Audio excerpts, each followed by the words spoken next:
Sugatan ng dalawang individual matapos na pagsasaksakin ng nakapustahan sa basketball sa Purok 1 Barangay Inang Pilar, Sorsogon, alas 10 ng gabi nitong Linggo, Agosto 3. Kinilala ang mga biktima na sina alias PJ, 20 anyos, at alias Aidan, 21 anyos, parehong residente ng nasabing barangay. Kinilala naman ang suspect bilang si alias Joe, 38 anyos, construction worker at residente ng Sitio Buwal, Barangay del Rosario, parehong bayan. Batay sa inisyal na investigasyon ng Pilar Municipal Police Station, nanunood ng basketball ang dalawang biktima at ang suspect at nagkapustahan na nauwi sa mainit na pagtatalo at pananaksak ng suspect. Na nag-encounter sila at doon na po nangyari yung pananaksak po. Yung suspect po natin is under influence of alcohol.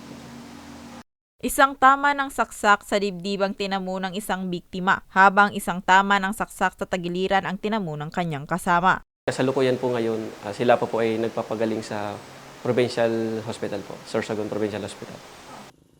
Kasalukuyan pang nasa kustudiya ng Pilar MPS ang suspect na nahaharap sa kasong attempted murder. Muli namang nagpaalala ang pulisya sa publiko na uminom lamang ng naayon sa kakayahan at huwag idaan sa dahas ang anumang hindi pagkakaunawaan. Para sa mga balitang Tatak Bicol, Rose Bilista.